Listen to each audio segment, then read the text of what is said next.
of a motivated seller. The owner is retirement age. He's about 74 years old and like really looking to kind of move on. And so we're in the process of acquiring his business. Yeah, we're like literally right in it, and he's super motivated. So I'm happy about that, and having it potentially be my first close here. So That is awesome, Ruben. That's congratulations. thanks. That is huge from last week too. So we'd love to Yeah. get you in the deal book. So let us know how All that right. goes. Ruben, what did you do different, or what did it just happen that the timing was perfect, or was there something that we talked about that you were able to apply that specifically helped you? Well, this is a different deal than I was talking about last week, but this was, and I was telling Bailey, it speaks to the power of a motivated seller. Yep.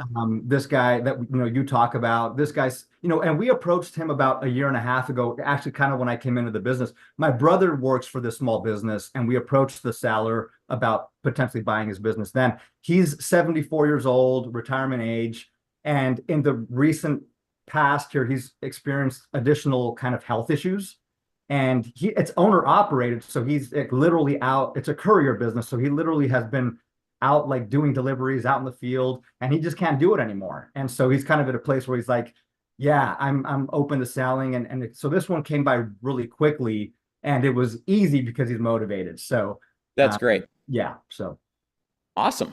yeah. Yeah, Bailey, I have a quick win too. Sorry, I didn't speak up. Had a roofing company that I've been talking to since May, and we ultimately couldn't come to terms on the price. But he's taken his price down now. He contacted me yesterday. We started at 1.4 and he's at 900,000 now. And we're back in negotiations again. So it's a 3.2 million top line, about 390 in EBITDA. So it looks like we're back in conversation. So Через 3 дня, в субботу. That's Суббота, awesome. воскресенье. Congratulations on that. That's really, really cool. thank you. Thanks so much, Stephen. Congratulations. Awesome. I think we're ready to get kicked off, Roland, if you are. Let's do it. Awesome. I believe we have Mike up first. Good morning, Mike. How are you? Hey, Mike. Good morning. Sorry, I did not know I was going to be first. All good. So I actually have a little bit of a twist for my question today. I am looking to sell one of my first golden eggs from the goose, but I'm looking to do it as an asset sell. hmm So my question is, from the seller side, what should I be providing to prospective buyers if it's just going to be an asset sell? So what do you believe would be different in providing that versus another kind of sale? Not sure. So I didn't know if I should be providing everything the same or if there's anything different that No? you would approach it with. I mean, there will be some valuation and allocation issues that will be present in a deal like this that wouldn't generally be present in a stock or equity sale. So you would want to be thinking about, how will you allocate the purchase price in a way that will be most tax advantageous to you? So like if you can, and the seller and you might have different goals there from a tax standpoint that might affect you differently. The seller's not going to want longer term depreciable things. You might prefer things that are longer term depreciable to be allocated more of the purchase price. But other than that, like all the documentation is different in that it's an equity purchase agreement versus an asset purchase agreement have different provisions in them. But as far as like the general information you're going to provide and everything, they might want more information about basis in assets and useful remaining life and things like that. But it's not a lot different than anything else. Okay, great. I appreciate it. Yeah, you're welcome. Awesome. Mr. Sheldon, you're up next. Sheldon, Bailey. what's Hey, going Roland. on? Not much. Are you familiar? I'm assuming you're familiar with disclosure schedules I am. for selling. Okay. So my question is based on the disclosure schedules and the in-depth. Part of it I'm filling out myself, and then we're going to have an attorney review it, just selling the practice. A lot of mine is just because it's a smaller practice, cash based. There's not a ton of as far as the information on there. So my question is more, I guess, on the part where it asks about financials. I didn't know if you could answer this or if it's just more kind of depends on who's looking at it. But when it comes to what I'm putting on the financials, usually it asks for maybe you're loading your forms for like QuickBooks or different stuff. I don't use QuickBooks. Mine's pretty straightforward on an Excel sheet. Mhm. So just trying to make this professional as possible without wasting a bunch of time and money. Is it something I can just upload kind of that piece on there? Or do you know that answer? Or is that just going to be dependent You on, cut out when you said that word. Is it something you can just upload and then you cut out for a minute? is it something I can upload myself as far as the question being more pertaining to, is that look professional enough to have something with the Excel spreadsheet where you upload that diagram on there? I Or does don't think it you need to be should more? worry about how professional you look or don't look. I think that the buyer should be focused on the data, and you want to Okay. present it in the way that allows that is most favorable to you and that allows them to consume it and understand it to get to the answer that you're looking for. But whether it's a shoebox full of things or a beautiful professionally prepared financial statement, I don't think matters as much. They're really going to be buying not based on the presentation quality. They're going to be based on the data. So Got it. Okay. Thank yeah, you. yeah. Awesome. Thank you, Sheldon. Jeff, you're up next. Awesome. Hey, Roland, long time no see. How you doing? Hey, good. How you doing? Good. Just had surgery a couple weeks ago, so I'll be out a couple months, but good to see you. You going to be able to play again? Oh yeah, yeah, yeah. Just might be a couple months, so we'll Okay. see. All right. I'm Well, we'll working look on forward it. to having you back there. Thank you, thank you. Um, so yeah, my question is, so we've had 4 offers put in on my Amazon agency Yep. and finally got like a good one, at least a good starting point. So I Mhm. just got the LOI yesterday. So I was hoping just give you a quick overview of the terms of it, and then I have a few specific questions Great. that of how to counter basically, because I wouldn't accept it as is. Okay. Shoot. So headline price, and obviously this is confidential for the group, but headline price is 1.7 million. It's around a 3x multiple on adjusted EBITDA. Um, but they're only going to give 725K cash at close, Hmm. and of that, they're going to hold back some 275K for our biggest client, which is 27% of our revenue. So I'll cover that. That's my first follow-up question. So I'll give you the details on that. Um, the rest is a 435K equity rollover into their parent company. They're doing like 5 million top line as an agency. They're a complementary agency. So, and they have acquired one of their company before. So they are doing like a roll up, and I think they will be, from the sounds of it, maybe a bigger exit in a few years. Hmm. Uh, 290K earnout as well, and over 2 years, and then another 250K like bonus if we grow the business a whole lot, which are pretty aggressive targets. I need to stay on for like a year, and then move to a part-time role for a year after that as an advisor. Are you Uh, compensated for the year you're staying on?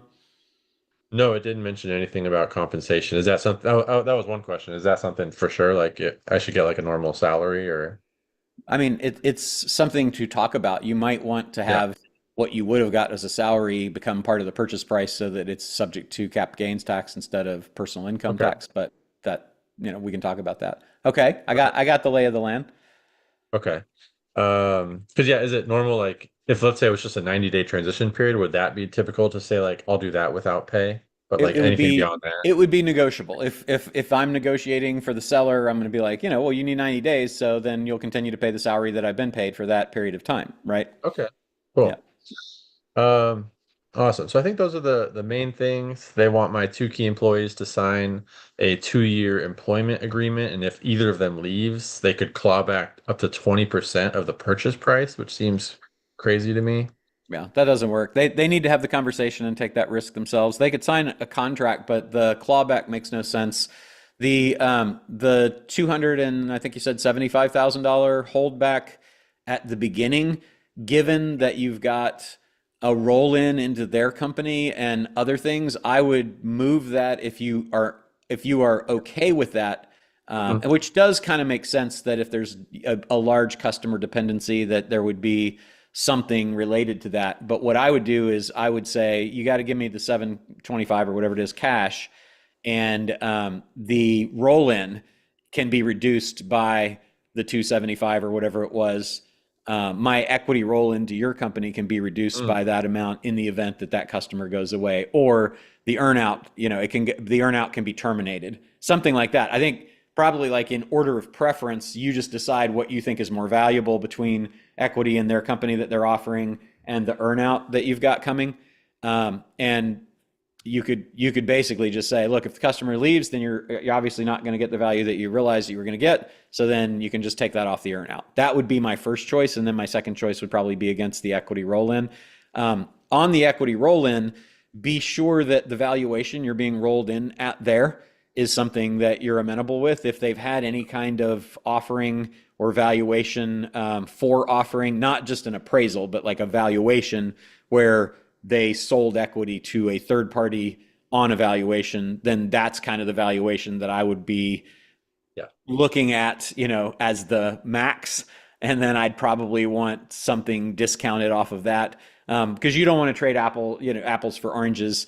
I know we had a deal where the company was doing a recap at a valuation of like 11 and a half, and they were offering us 6, but wanted us to roll 35% of what we got on the 6x into their 11.5x, which would then have our company in it. So we'd literally be being diluted by almost 50% right off the bat as we went in. It's like, no, that doesn't work. So that's going to be an important consideration for you. Then on the earnout itself, assuming that it is based on revenue and not profit, or something that is not manipulable, would be something that I would be concerned about. And then for your year that you're going to be there, that is opportunity cost to you in addition to the value of your company. So you should be paid in addition to what you're getting now, whatever that normal value of your services is during that period of time.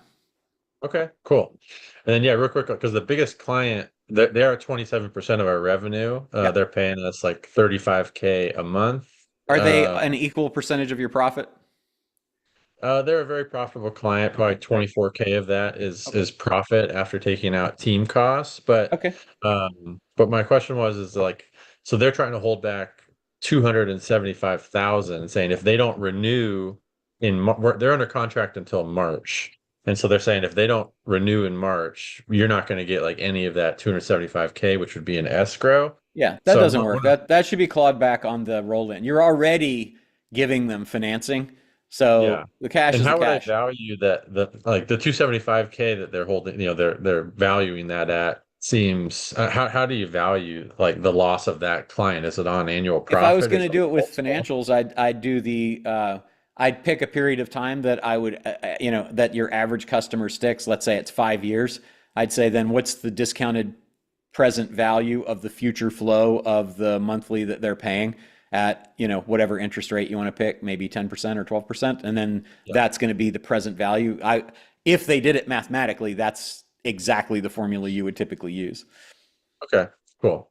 And then one thought I had as far as countering to them was, I wanted to get your opinion, is because I don't need all the cash up front. I am open to being more performance-based as long as it's fair. But I was thinking to maybe counter with giving them actually 2 options. Is like, let's do a more cash heavy offer. Like, let's give 75%, 80% cash or deferred down payment, and way less rollover and performance, but at a lower, I'll actually give them a lower valuation, right? So they'll save money versus, or if you want to do all this performance stuff, that's fine, but I'm going to need the valuation to be higher. Yeah, straight law of price and terms, right? I don't disagree with that. I would not give them 2 options. I would give them the option that you want the most, and then you have the fallback to the other option after that. Okay, cool. So start with the dream deal. Yep. Okay, cool. And then the other question was, they want exclusivity. If I sign this LOI, takes us off market. Like I said, we've got 4 offers. We're in talks with 5 others that are good. So would it be fair to push for like an earnest deposit of, let's say, $15,000-$20,000, like non-refundable, if they want me to take it off market and have exclusivity? Yeah, you would have a breakup fee. I think putting a 25K on a deal like that, 25 to 50K breakup fee. If you've got an LOI and you're going to keep it off market during the time that they're doing the rest of their stuff and there's some contingencies, I think that's very, very reasonable to ask. Okay. Would they need to pay that though upfront as a deposit, or that's Yep. like I need to collect that after if they No, if they they had back to pay out? it. Yeah. Pay it Well, to no, take- I'm sorry. No, that would be a breakup fee. So that would be something that they would pay in the event that they did not do that. That's not typically done. You don't usually do these deals like real estate where there's an earnest money deposit. It's more on a breakup fee that would be paid if they went out. What you could ask is that they put that amount in escrow so that you know that they're serious. Right. Okay. So you're saying don't push for the deposit. That might scare them off, but just say, hey, I need to have a breakup fee. I if we're wouldn't gonna pay the do deposit. exclusivity." Right. Yeah. Yeah. I know you wouldn't pay it because I know you would out negotiate me, but maybe these guys I could get them to. But Yeah, I mean, there's never any harm in asking. Don't ever negotiate, against yourself with yourself. Make them get all of the things that you want them to get. okay. Sounds good. Well, yeah, those are just a few of the main points. I don't want to take everyone else's time. So, yeah, I think that's a good starting point for me, and I really appreciate it. Great, yeah, and congrats on the pending sale, and we look forward to getting you back out on the pickleball court soon. Sounds good. Thanks. Me too. Bye. Awesome. Thanks, Jeff. Ruben, you're up. Hey, Ruben. Hey, Roland, thanks. So in regard to the purchase I was describing before, so this owner, I spoke with him yesterday, and he's super motivated, and he's like, "Hey, I'm ready to sign the purchase agreement now." Yep. And so I drafted a purchase agreement based on the template we've got in Kajabi and my best friend ChatGPT.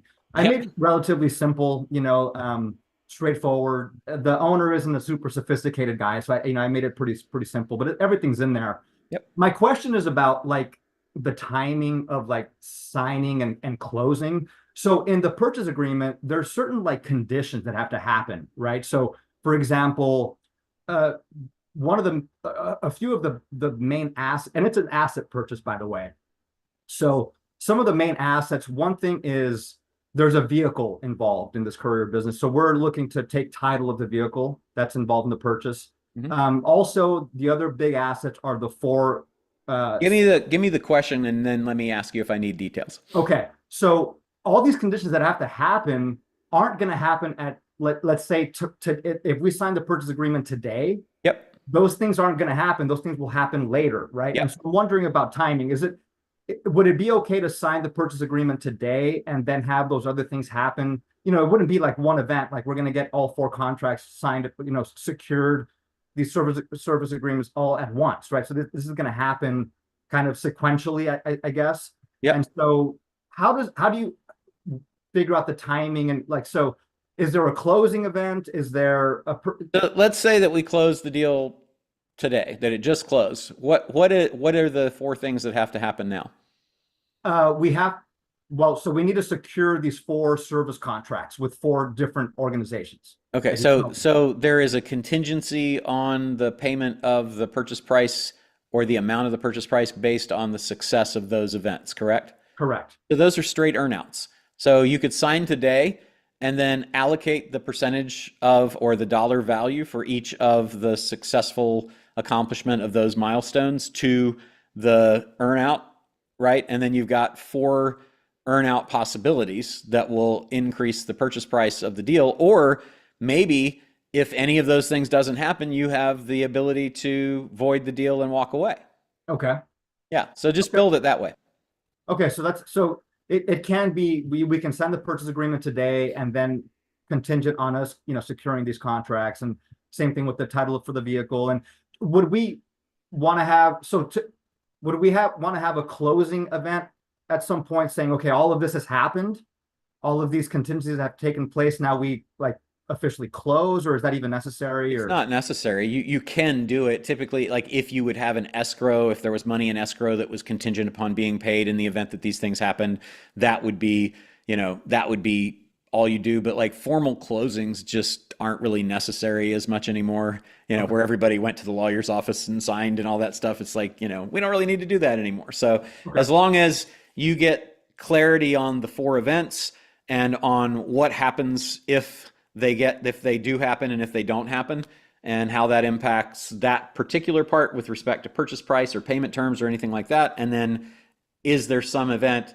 or series of events that has to happen that if they don't, you're going to walk away? And then what does that look like? Those are the things that need to be addressed. But all of that can be done in a purchase agreement. And, as long as it's objectively verifiable whether the event happened or not, like if it was non-objective, like it was like, and if sales are good, then I'm going to pay you more, okay, well, we need some, barometer around that, and let's have an accountant come in and verify. But if it's just basically, we can easily determine objectively whether the contracts got signed or didn't get signed. You do want to put sunset on that. So like, what's the time within which that must happen?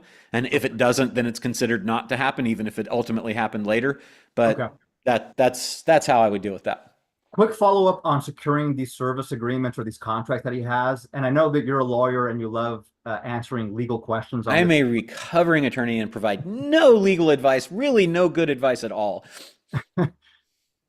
In regard to securing these contracts, is it possible to assume the contract or have it assigned over to us, or would we have to like execute like it is an asset purchase, so there are several things that when you're dealing with contracts you want to think about. One is the contract assignable? So you need to look at each of the existing contracts and see, is there an anti-assignment clause, or is there specific consent to assignment, and if so, what are the conditions that are required?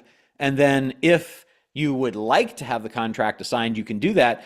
Generally, the right to receive money is one of the most assignable things that exists, and the duties that have to be performed to make it happen is one of the least assignable. So that's, they sometimes are separated out in the contract. So I'd look at that provision in each of the contracts. And then if assignment is allowed, you have a couple of options. It can be an informal assignment where there's no notice to the seller, to the other party. There can be, and I don't think that's particularly wise unless you're, unless I can't think of a situation where I would like that. Yeah. But I would talk to whoever the other party is on the contract and say, this is in process and we want to have this assigned. Now, if you were buying the equity of the company as opposed to the assets, then you really wouldn't necessarily need an assignment unless there was a change of control provision that said, in the event of a change of control, then that triggers a termination right, blah, blah, blah, which you would ask them to waive. The other option is what's called a novation, and a novation is a new contract. So it's basically just saying, all right, we had this deal before, but now we're going to do a new contract with, Acquireco that's bought this company, and it's going to be a new contract under its name, and it's going to have these terms, and we're all going to sign again, and then that's a new deal. So it's assignment with or without notice. Am I allowed to do that in the contract? If I am, what's the process that's laid out? And then are there any negative consequences to that? Are there change of control provisions that effectively say I'm making an assignment even if I'm not? And then do I want an actual assignment, an assumption, or do I want a novation? Those are the issues you'll be wrestling with. I'll have to take a look at those contracts then. Yeah. Appreciate it. Thank you, sir. Yep. You're welcome. Awesome. Thank you, Ruben. Kodeshwar, you're up. Hey, what's happening?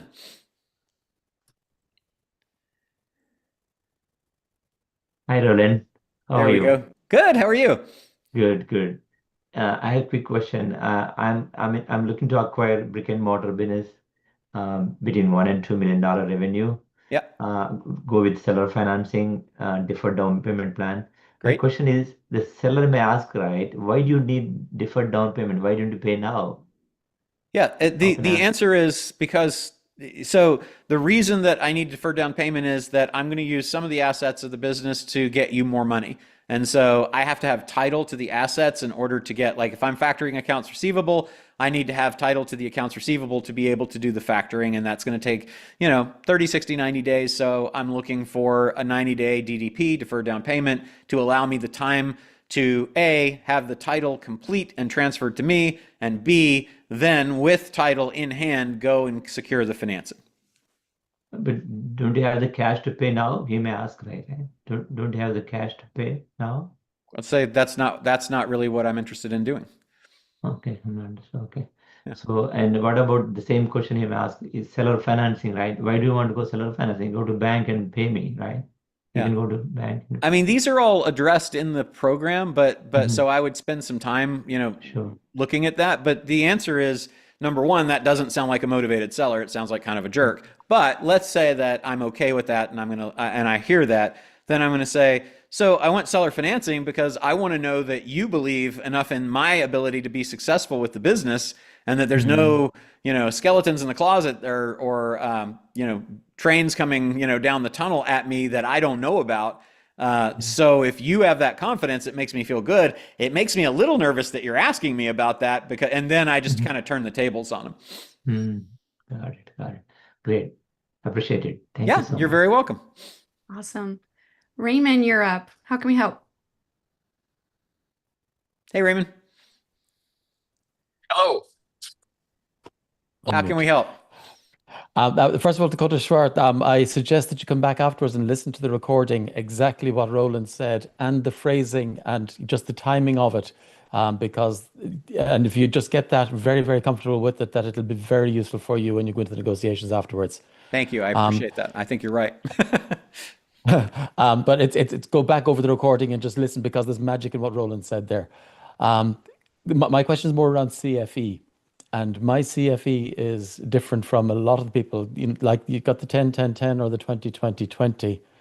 I'm an IP strategist, and I work with high-tech life science companies Okay. who are already funded. They're ambitious. They're scaling. They want to be a unicorn. A unicorn, as you know, is something that's got to $1 billion of valuation and still isn't on the public market. Yep. One of the difficulties with that is that when you do get equity in the company, or if you get options or warrants rather than taking the equity, because following your advice, it's not worth anything until the company is sold, unless you can get something in there about secondary market or something like that. But Correct.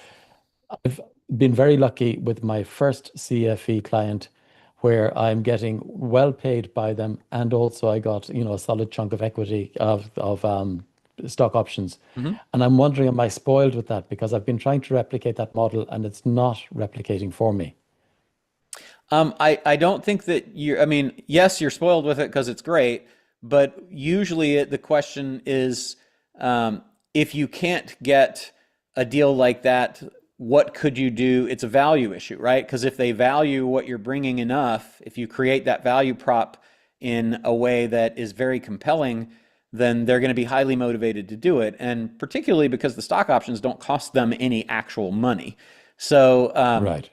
So if the issue is, well, we'll give you stock options, but we can't give you any cash, it's going to be like, well, the problem is that I've become accustomed to eating and I would like to continue doing that. And so I have not been able to sustain myself by eating the stock option documents. So we got to figure out something that's going to get me some money, because I know you want me performing at my best, and I won't be doing that if I'm out chasing down, consulting deals because I don't have any cash. If you're not willing to give me options, then it tells me that maybe you don't believe that the value that I'm going to bring rises to the level of something that will be a continuing value and a contributing value to the overall success, fundability, and eventual exit of the company. So if you can make an argument that you are contributing to the unicornification of the company, then I think you'll have a better time doing that. And if it's like, well, you can have one but not the other, it's like, I actually need a combination of both. Similar to banks that loan money, I'm loaning you my intellectual property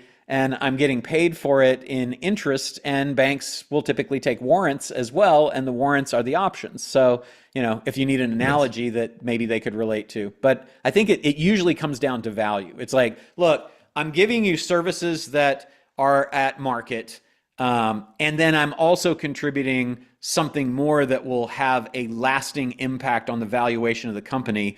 And for that, I want to have some potential upside. And so and particularly if you're phrasing it as the way I do that is, instead of I'd like to have or something like that, then it becomes more like your standard terms.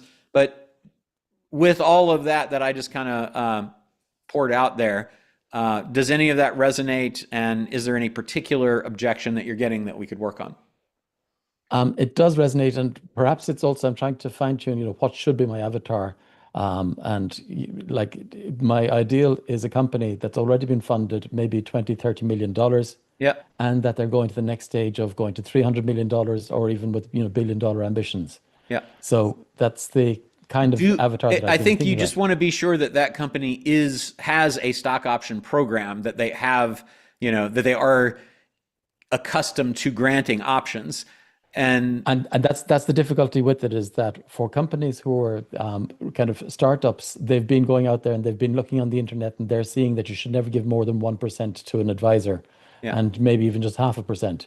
And as they get bigger, then they think that even half a percent is too much. But for me, coming into that stage, probably 1% is what I'm looking for at the start. yeah, but you might not want to get locked up in percentages. You might think about what is the likely share price. So then you can calculate comparable companies that have gone public and say, because I'm assuming that's the exit path you're thinking about here, right? Yes. So if you're doing that, then basically you're only ever going to get paid if you go public. And let's say it goes public, it doesn't matter what percentage you own.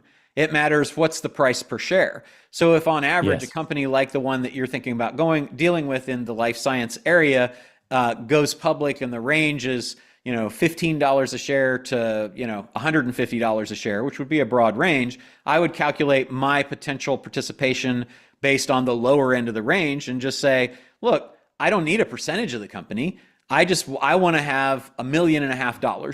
So if at $10 a share, is that 100,000 shares, right? Or is it 10,000 shares? My math is off. But basically, I would just reverse engineer it that way. I'd say, I would like to make $1 million off of this in addition to the salary or comp that I get in cash. And so I'm going to need 1 million shares at $1. I'm going to need 100,000 shares at $10. So great. If the average low value of one of these things going public is in the neighborhood of $10, then I know I need 100,000 shares to get that. And if they say, yeah, but 100,000 shares is all we've only authorized 500,000 shares of the company. And so if we gave you 100,000, that'd be 20%. And you say, well, then up the number of shares that you've authorized, because you're going to have a lot anyway. And most of them authorize 100 million shares to start with. So, your million of 100 million is 1%, right? But then it's going to be here's how I am going to help you. What I do, if you could create kind of a pitch deck, or a mini deck that said, here's 5 examples of companies in this space where the contribution by a person like me was one of the key elements to the success of the company. And so these are the success stories. So I extrapolate from that what I'm going to do for you is likely going to contribute $20 million in market cap value when you go public. I'm only looking for this. That's another way that you could do that. Right.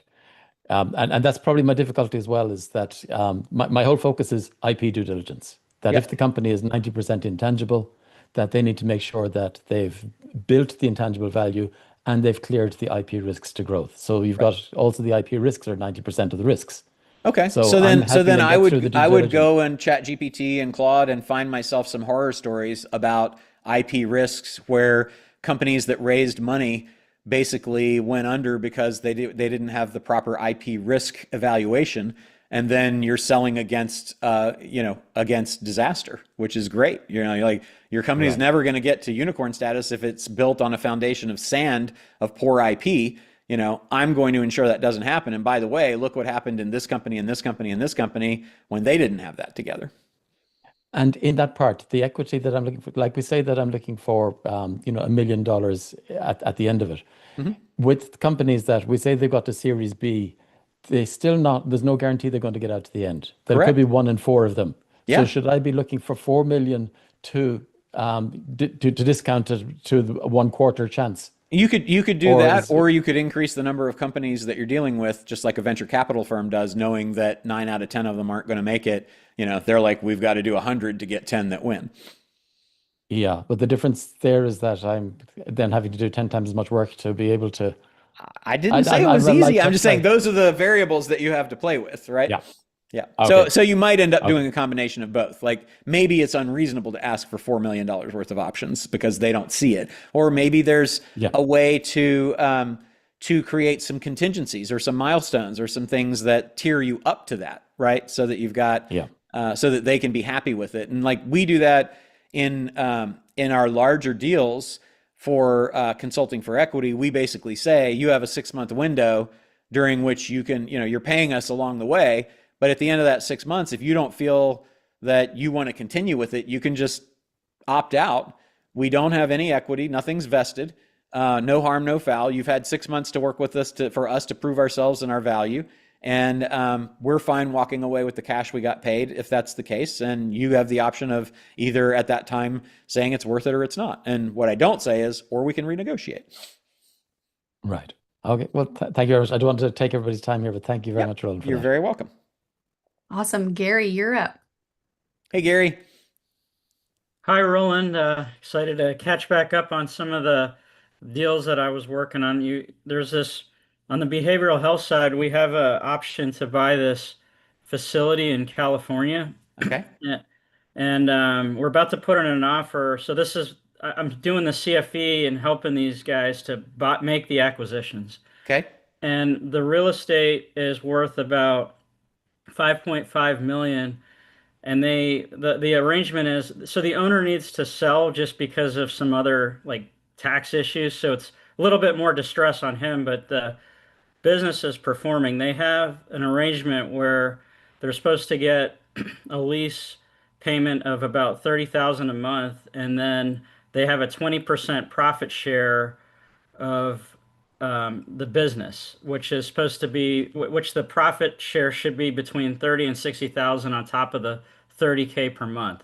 Okay. So the way we have it negotiated is we have the funding, just a regular, it's treated almost like a real estate deal on the entry where we get, the mortgage would be just about what the lease is, but they never executed the joint venture agreement. So there was supposed to be a joint venture agreement to have the 20% additional profit. Okay. And thankfully it wasn't executed, and they're willing to re-execute something that makes sense. They just didn't do the joint venture because the owner was afraid of if he signed it, he's technically more liable if something goes wrong with the medical facility.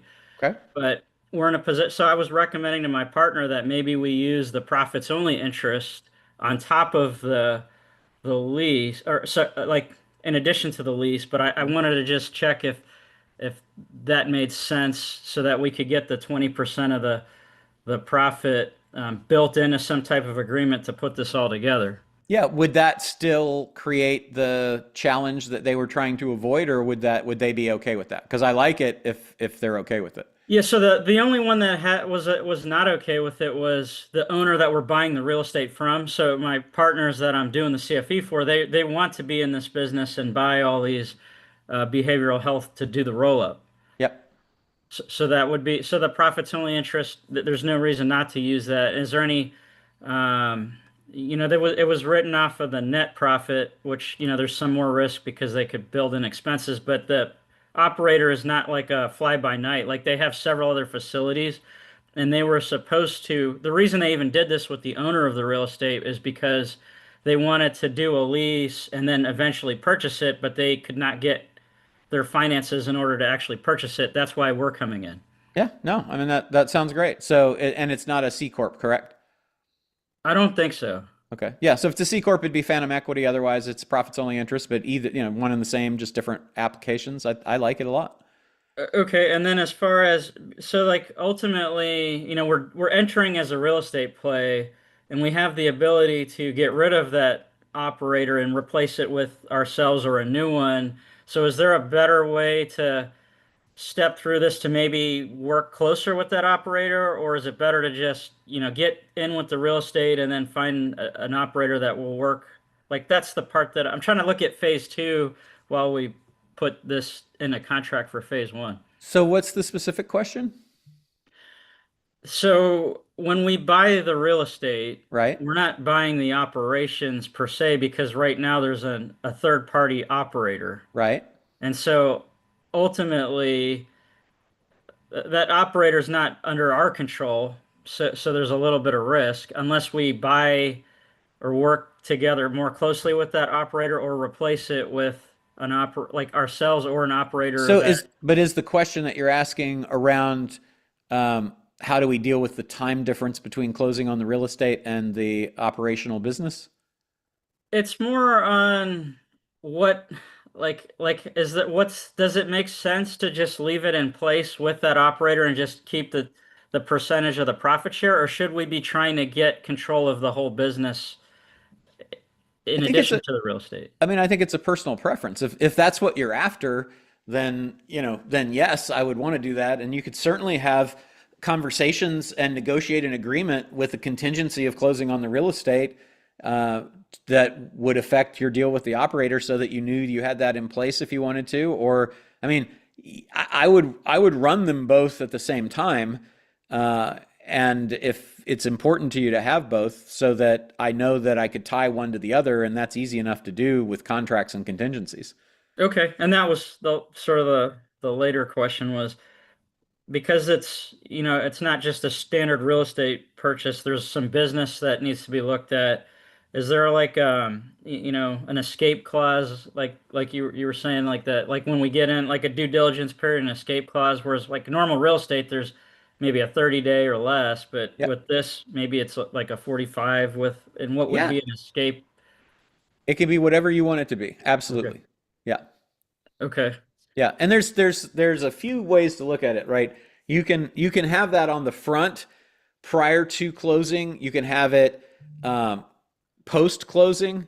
You can have reps and warranties that basically the representations and warranties have to be met. And in the event that any of the reps and warranties fail, then there's an option for rescission, meaning, to cancel the contract and get out of it. So, you can build your prenup, in now that basically says, hey, we're about to get married and we want to do it. But if any of these things happen, we're going to go, but be sure that you've got the terms of what that looks like in there too. So that if you've paid money, you get the money back. How fast do you get the money back? Do you get the money back as money, or can you get it as asset? And what if they can't give it to you? Do you stay in control until they can? How do we work those things? Those are all important parts when you're doing something like that. Okay. That sounds good. I'll go with the profits only interest and worry about phase two in another week or so. Okay, I like it. Let me know how it goes. Thank you, Roland. Yep. Awesome. Steven. Hey, hook me up. Steven. Hey, Roland, how are you today? Awesome. Hey, good. Hey, by the way, great podcast on AI disruption sales and path to success. Oh, thank you. We got some fun ones. It's been, I have felt like there's so many cool things going on right now that there's just no end of topics. I wish I could do, 2 podcasts a day. Yeah, man, I run an AI automation consulting company, so I found that one is especially interesting. Nice. But question for you on this roofing deal. Uh-huh. One of the barriers to the deal last time was that this seller he was not comfortable getting his financials verified. So I was thinking maybe a possible solution would be to have him get them verified and add that expense to the purchase. Yeah. If he really believes that his financials are clean. But I wanted to get your thoughts to see if you had other thoughts or ideas around that. What's your concern in getting them verified? What is number one? What does getting them verified mean to you in the context of saying verified? That the P&L numbers are clean. Okay. Is that an audit, a review? Who's doing that? Is it a CPA? Is it the due diligence firm? Yeah, I would get my CPA to do it. Okay. So you want your CPA to look at it and basically as part of the due diligence say, yeah, this stuff looks great, which is very standard. And then they're having a hard time with that? Yeah, they are. I mean, I've done a bunch of acquisitions as a executive and merged M&As, but I've never run into this situation where a seller just didn't want to go through that process of validating their financials. So it's almost a red flag to me, but it is a huge red flag. Yeah. I would tell them that. I'd say, I mean, I'm here ready to buy the business. Anybody that's going to buy the business is going to need to know that the numbers are right. And even if they didn't have the numbers right, they're going to have in their contract all sorts of things to bite you if they're not. So, what's the problem? And if they won't do it, I probably wouldn't go forward with the deal. Yeah. Okay. I was thinking the same, but just wanted to hear if you had. That is odd. I have not. That is the first time I've heard of somebody saying, I want you to buy it, but you can't look at the numbers to be sure that they're right. Well, his claim was that he didn't want to pay for it. So I'm thinking, okay, Okay, so he's okay with it if you pay for it. How much is it going to cost? A couple grand? it'll maybe 3,000-4,000. I mean, it's not much. It's just Great. to Say me- you don't have to pay for it at all. I will take care of that. Now, my purchase price is going to go down by $4,000. Okay. Yeah.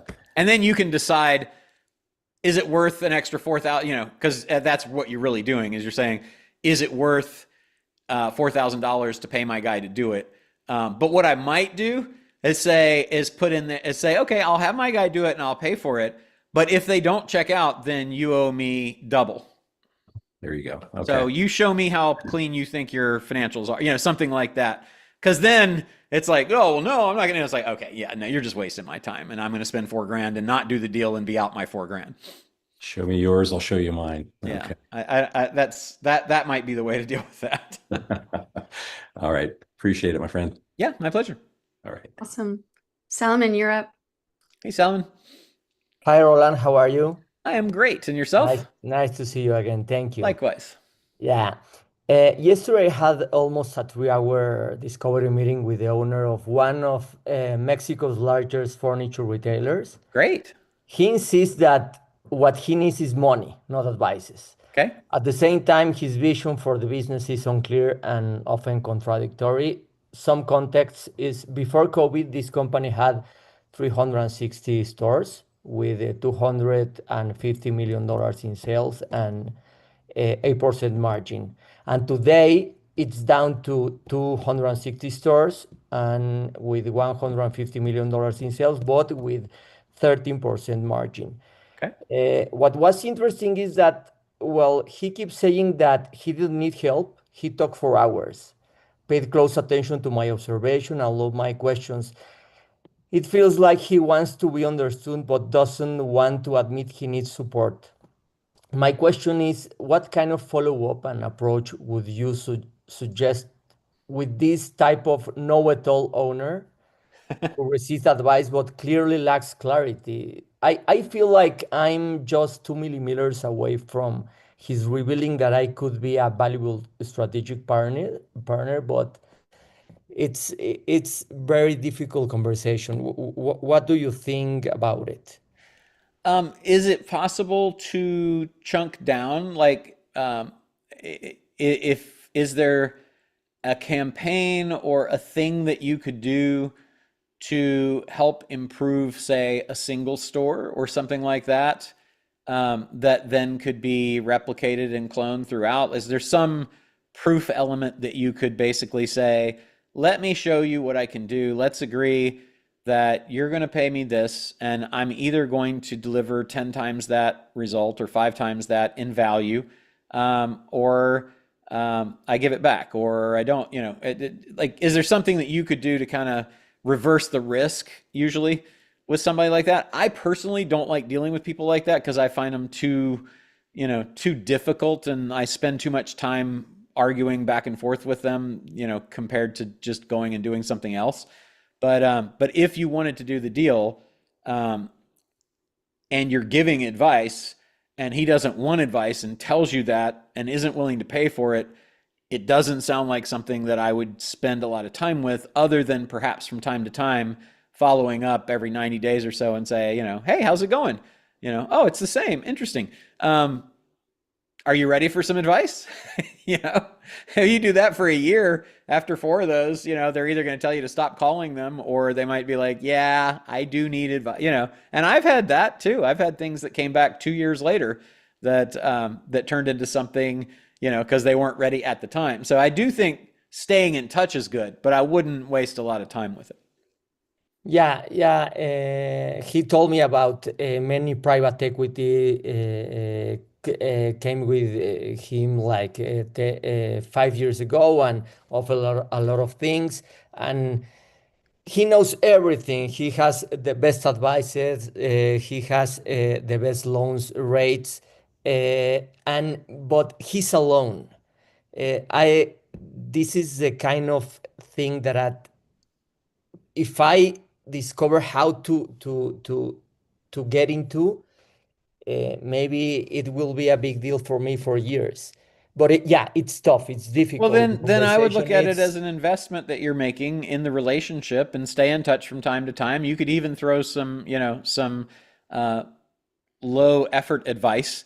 If you see some obvious thing, you can say, well, why don't you do this? Have you tried that? And then you kind of move into a mentor phase and a friend phase. And then if an opportunity comes, then you have, you are top of mind and first position to have the ability to be the person that gets the opportunity. okay. Yeah, so I will try it like a crock pot relationship. Just put it there I and like let's it. see what happened. Yeah, in every 90 days. Thank I you. like it. That sounds Yeah. good. Yeah, thank you so much, Roland. You're welcome. Bye-bye. Awesome, Peter. Hey, Peter. Hey, good to see you. Likewise. What's happening? Hey, I keep running into a type of company, and I'd love to hear your ideas on how to model it out.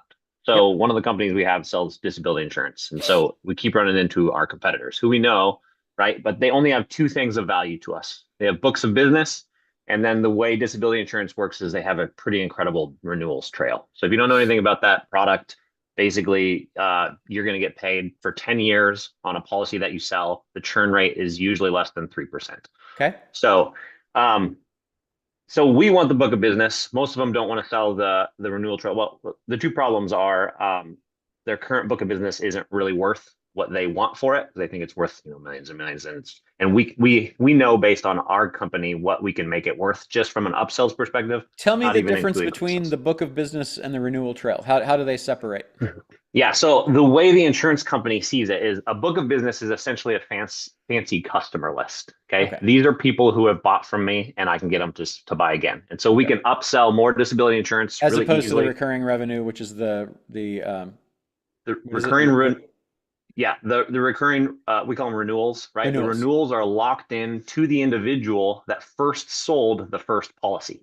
Okay. But you can buy that and shift that So over. if you like the customer list and they're overvaluing everything, why not buy the customer list, bifurcate out the renewals, let them keep the renewals, and then you sell against the customer list and pay an earnout based on that?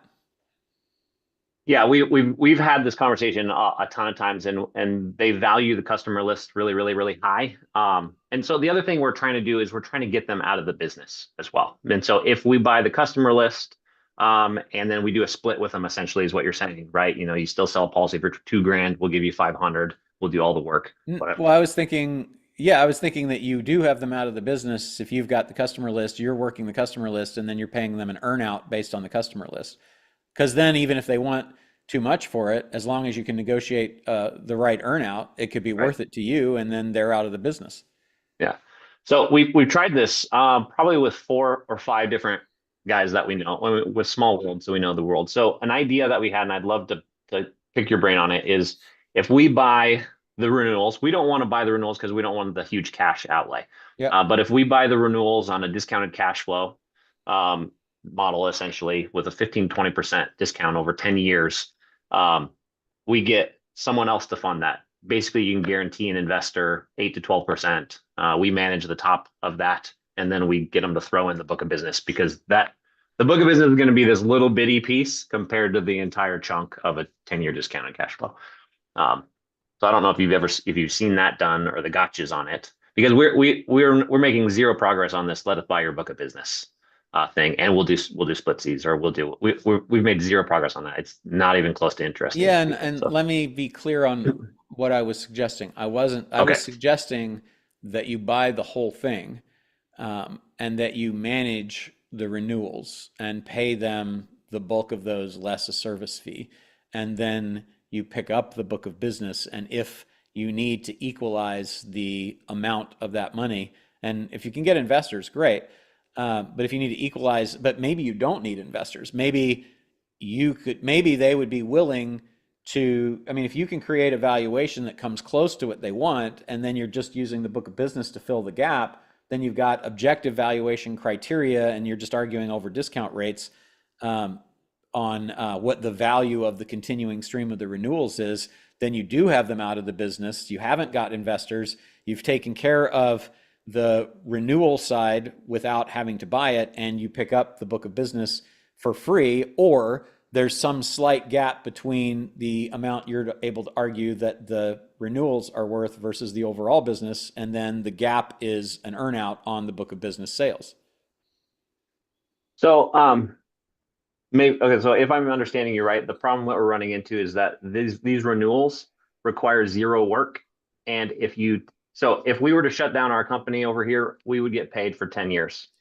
Okay, so on those I renewals. guess the challenge is I feel like I hear you saying two things, and I'm sure it's just that I'm Okay. misunderstanding. But one, it's like you say that the book of business is this very, very tiny thing, and we're going to end up with it for free if we sell the investors on buying the renewals. And the Renewals, other right. is that they're valuing the book of business as this huge, huge, huge thing, which seem to be opposing statements to me. So help me understand that. And then, I mean, Sure. because what you're saying, sure, that makes sense. But if the other thing that I hear you saying, which is the book of business is this very, very tiny part of it, then to me, that ought to be very, and that they just don't want to sell just that, then buy both.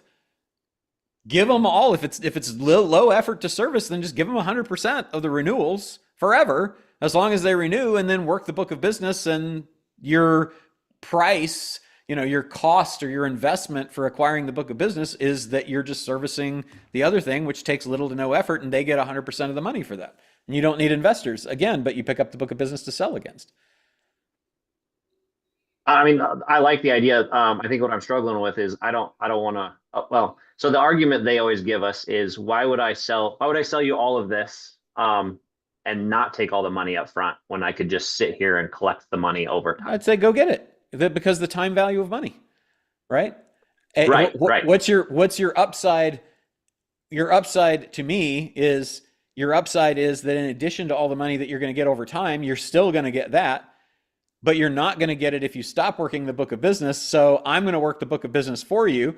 And not only will you get the renewals that you would be getting anyway, but you'll also be out of the business, able to do the things that you like to do, and continuing to get paid from what I'm able to generate from the book of business. So it's kind of win-win-win for you.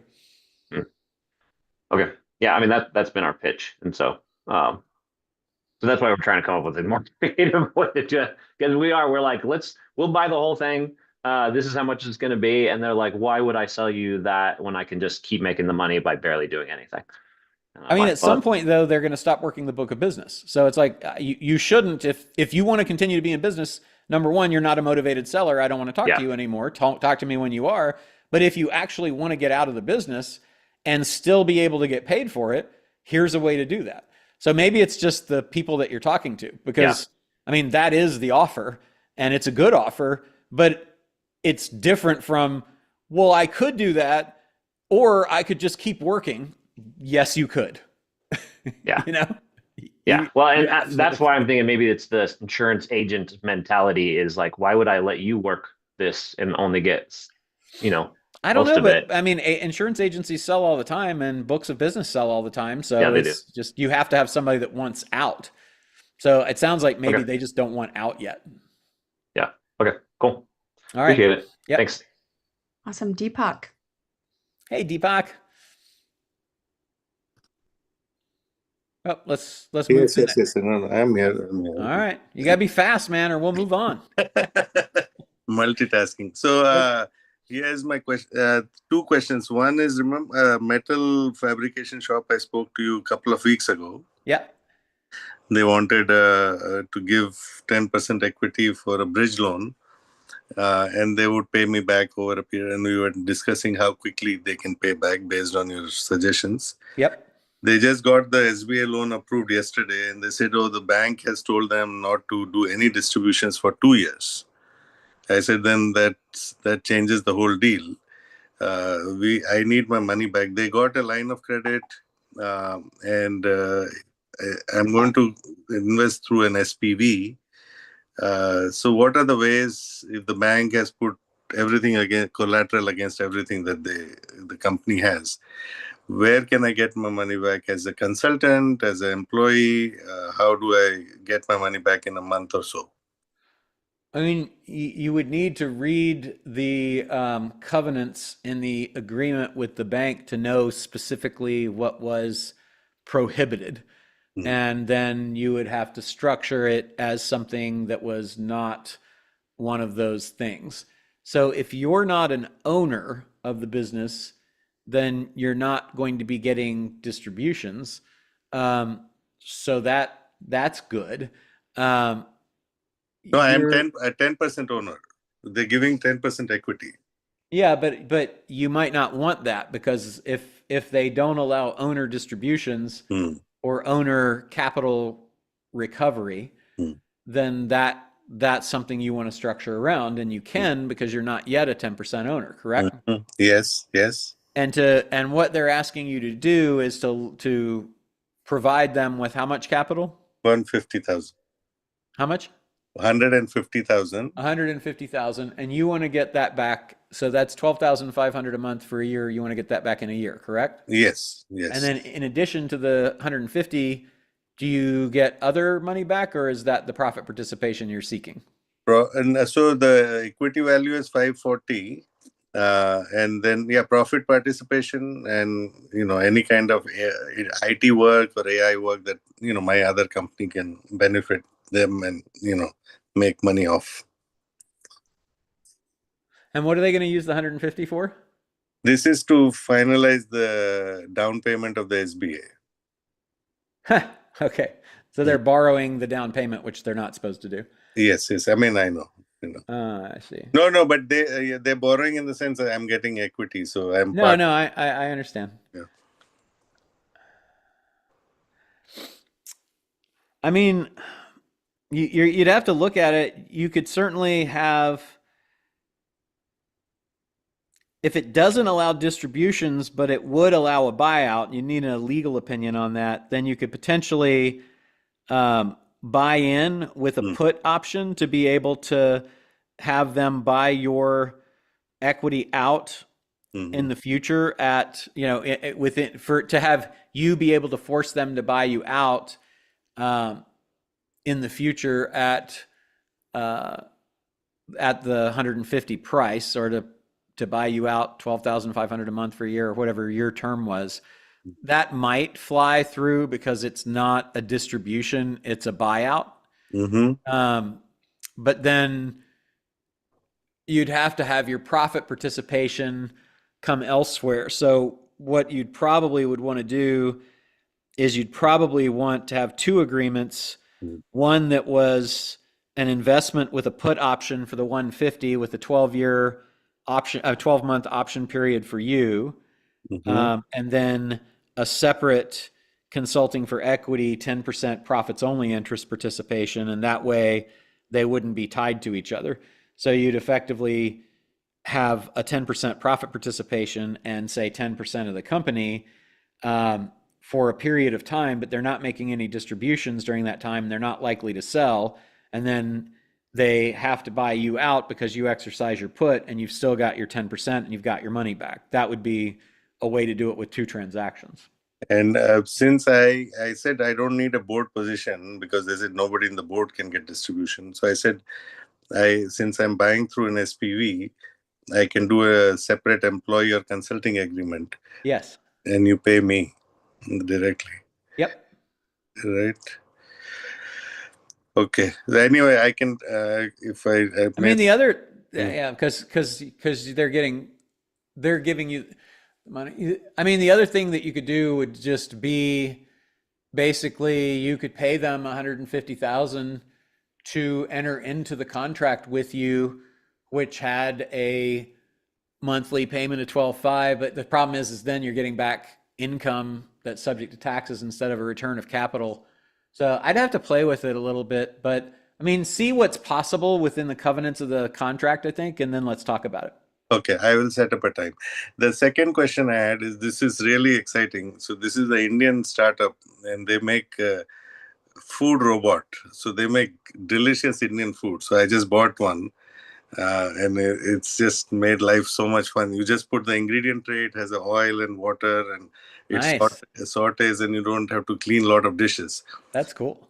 So, and the startup is in India. So, I've been giving them a lot of feedback back and forth. So he says, do you angel invest? I said, I don't angel invest because, then that doesn't work. Yeah. What are the best ways? Because the product is fantastic. I love the product. I bought 2 machines, one for myself, one for my son, and I'm already selling it for them.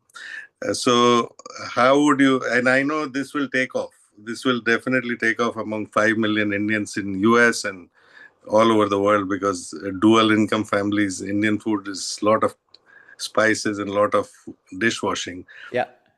How would you talk to somebody? I believe in the product. They also have some sales, and it's a positive possibility. I mean, it depends on what you want to do. Probably one of the easier things to do would be to get territorial rights, so that you had exclusive, like if you had exclusive rights in North America and you were going to take that on, you would then have that division to run. You have a wholesale agreement that you're buying the product at, and then you're able to keep all the profits outside of that. That would be, one, all the way up to consulting for equity to them, but I agree with you. It wouldn't be one that I would want to invest in. Okay. I am interested though, because we like Indian food and that sounds pretty cool. So I'd love to see more about it. Oh yeah, I will send you the details. This is really fun. I mean, I already made a sweet dish, and instead of sitting 1 hour and doing, stirring the milk, it was so professional grade. That's pretty cool. Yeah. Awesome. I love it. Yes, I will. Okay. Thanks. Yeah. Awesome. Chad. Hey, Chad. Roland, how are you? I am doing excellent. And yourself? Doing well, thanks. Hey, I've got a little company that I was able to leverage your concepts, and I don't really have any cash in it for really 3 years. So that's pretty interesting. Fabulous. Congratulations. Yeah, thank you. Share that with Bailey. I will. It's borderline SLD though, but it's a deal nonetheless. I like it.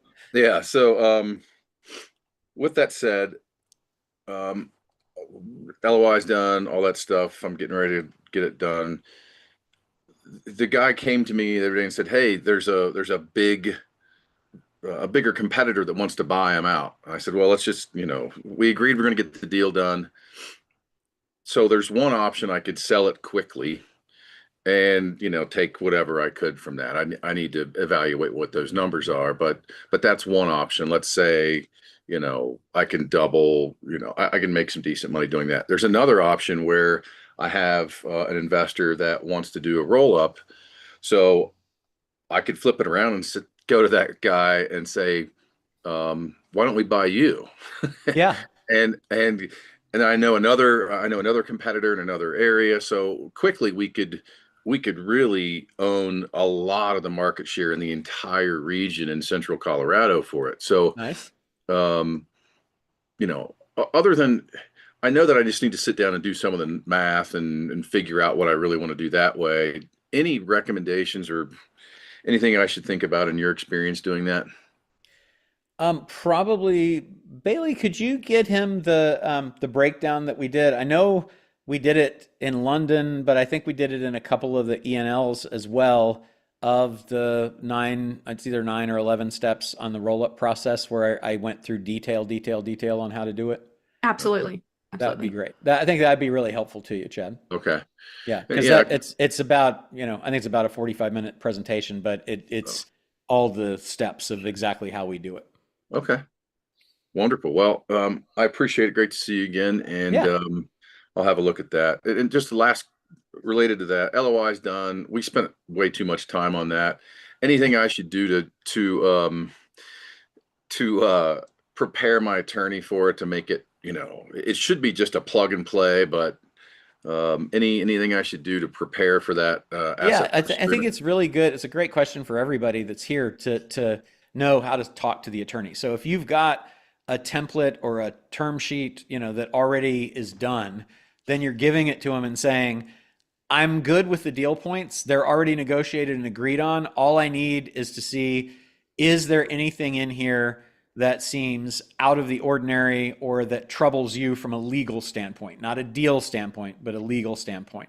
And, and before you look at it, do you think this is about an hour to look at, or do you think it's longer than that? I really would like for you to for us to agree it's going to take this long for you to look at, and it shouldn't be more than an hour or two. And then you've constrained it. You've given them the parameters that they're supposed to look at it, and they're not trying to renegotiate your deal, which they do. I love 9 that. times out of 10. Thank you, sir. Yep. Great to see you. Yeah, likewise. Awesome. Thanks, Chad. And Lamar, I believe you're the last question of the day. Hey, Lamar. Maybe. Hey, Roland, how you doing? I am fantastic. How are you doing? So far, so good. Excellent. I guess this question is going to be a little bit more interesting. I think I made a business misstep, potentially legal misstep, and I want your opinion on it. Okay. So I went to this I went to this organization to. Are you familiar with like an aged C corp? Yes. Shelf Corp, Okay. they usually call them. Shelf corp. Yeah, shelf corp. Yep. So I went to this organization to form a shelf corp.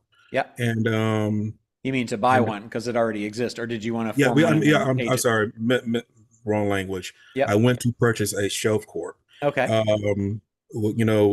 would come with the website and all the bells and whistles, and to get additional funding to start doing some corporate structuring. Put my LLCs under it, et cetera, et cetera. So. Yep. And when you get a shelf corp, it's not supposed to come with an EIN. You're supposed to go ahead and do all that jazz. So when I got the shelf corp, it wasn't a fresh shelf corp. It was a reinstated shelf corp with the EIN. Okay. And I'm like, okay, this is not what I paid for. And so they are kind of heeing and hawing about it. And I guess, long story short, what's my legal recourse? What options do I have, or should I take this limit and make it a lemonade and work with it, or what? Just give me some options to work with. Well, I can't give you legal advice, so I'm giving you business advice. But I mean, the legal actions that you generally could take would be if they sold you something different from what you bought, particularly if it's clear in the contract that it, was to have had no prior life and was to, not have been reinstated or not to have an EIN, then you have the ability to argue for rescission. If you made a credit card purchase, you could certainly challenge the payment on the credit card and do a chargeback. They generally will grant you that, and then you review and tell them what the story was, and they're pretty pro-consumer. So that's probably the easiest way to get your money back the fastest. It's probably not worth, depending on what you paid for it, doing an actual law action with an attorney on it. If you paid under the small claims court limit, you could take them to small claims court and get a judgment, but then you have to collect on the judgment. So none of those are super exciting. If you were able to do maybe run a tax report check, and like a taxes owed check and a credit report on the EIN to see, is there any liability that's out there? If there's not, and it's reinstated, the reinstated doesn't really bother me, because a shelf corp, it's basically just a shelf corp that they didn't pay the renewal fees on, and then when they sold it, they paid the renewal fees. So that's not that big a deal, I don't think. As long as it is in good standing, was in good standing when you received it. But if that's the case, then, you may decide to just go with it. You've got a stock ledger. If you've got the stock ledger and there's no shares that have been issued, it's truly a shelf corp that just went out and went back in. It's not that unusual for those to have EINs. Some of the companies that sell them get EINs for you as a convenience, and some don't. The key is going to be, is there anything outstanding that you don't know about? And that's the general risk with those. But as long as you run the reports and you feel good about it, then I don't know that it's that big a deal. Okay, so do I go to the for the tax reports? Do I go to IRS or what Yeah, source? Secretary of State. I mean, I'd probably, go to an accountant or somebody and just say, can you just check this for me? But you can go online and there's services that will do it, and you can just, just check that, Google it, and you'll find plenty. And then or Chat GPT it, and then check with the Secretary of State's site to look up the corporation for the state it was incorporated in and be sure that it's in good standing and doesn't have any, bad things out. If you've got that, then I don't think I'd feel that bad about using it. Okay. That was one of the options I was looking at, because I used a business credit card for it. Yep. So that might give me some extra leverage if I wanted to do a chargeback or question it.